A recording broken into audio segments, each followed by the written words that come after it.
안녕하세요. 대구 독서인문교육지원단 교사 박미진입니다. 저는 인문고전 읽고 책쓰기를 큰 주제로 해서 그리스 로마 신화를 읽고 지도한 책쓰기 사례를 말씀드리겠습니다. 학생들과 함께 만든 책의 이름은 그리스 로마 신화에서 세상을 읽다라는 책입니다. 그리스 신화를 읽고 학생들이 자신의 생각을 표현한 책입니다. 중학교 1학년 학생들과 자유학기 동아리 시간에 활동을 하였습니다. 제가 그리스 로마 신화를 동아리 학생들과 함께 읽어봐야겠다 생각한 것은 바로 시지프스 때문입니다. 시지프스 아시나요?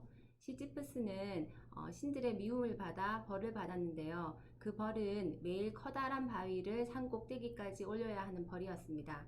힘겹게 꼭대기까지 올려다 놓으면 다음날 다시 처음으로 돌아가 있는 상황인 거죠. 그런데 어느 날 갑자기 제가 이 시지프스 같다고 느껴졌던 때가 있었습니다.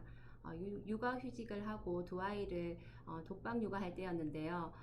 오늘 너무 힘들었는데 내일도 그 다음날도 언제까지 계속 반복해야 하나 하는 생각이 들었습니다.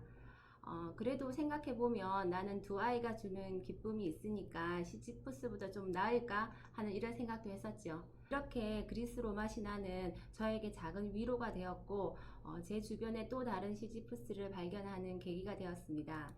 그래서 그동안 작은 퍼즐로 알고 있던 그리스 신화를 한번 엮어서 큰 판을 한번 그려보아야겠다 생각하게 되었습니다. 그리스 로마 신화 하면 어떤 인물, 어떤 이야기가 떠오르시나요? 책쓰기 시간에 다루었던 이야기를 소개합니다. 판도라입니다. 제우스가 최초의 여성 판도라를 세상에 보내는데요. 절대 열지 말라고 하는 상자도 함께 보냅니다. 그래서 아이들과는 하지 말라고 하면 더 하고 싶어지는 것들에 대해서 이야기 나누었습니다. 피그말리온인데요. 피그말리온은 키프로스 섬의 왕이자 조각가였습니다. 그런데 인간 여자를 사랑하지 않고 자신이 만든 조각상을 사랑하게 되었거든요. 그래서 내가 간절히 바라고 원하는 것들은 무엇인지에 대한 이야기를 나누었습니다. 연못에 비친 자신의 모습을 바라보고 있는 나르키소스입니다. 자기 자신을 너무 사랑한 나머지 자기에 갇혀버린 사람이었죠. 그래서 우리가 흔히 관종이라고 하는 어떤 이야기와 왕자병, 공주병에 대한 이야기를 나누었습니다.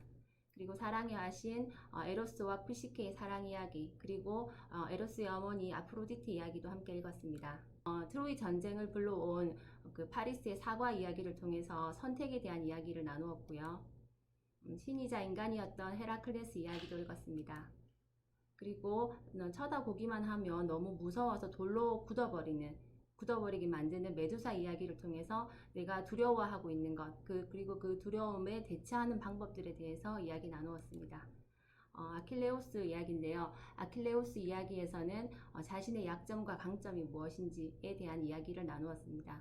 이렇게 그리스 신화는 다양하고 재미있는 이야기가 많아서 학생들도 술술 읽어 나갔던 것 같습니다. 이렇게 함께 읽고 이야기하고 생각했던 것을 모았더니 책이 되었습니다. 화면은 책의 목차입니다. 읽고 생각하고 쓰기의 세 단계로 이루어졌는데요. 그 중에서 학생들은 생각하기 단계를 가장 힘들어 했던 것 같습니다. 그래서 교사의 역할은 이야기를 읽고 자신의 삶과 연결을 해서 성찰하는 것이 핵심이었던 것 같습니다. 제가 이야기를 읽고 시지프스를 제 삶과 연결했던 것처럼 학생들도 자신의 삶과 이야기를 연결해서 성찰하는 것이 가장 핵심이었던 것 같고요. 사실 글쓰기라는 부분도 굉장히 어려워했었지만 글쓰기는 좀 서툴러도 괜찮다라고 했습니다. 자기 성찰과 생각하는 힘을 키워주는 인문고전 책쓰기는 다양한 책으로 시도해 볼 수 있습니다. 내가 좋아하는 책부터 시작하는 인문고전 책쓰기 지금 시작해 보세요. 감사합니다.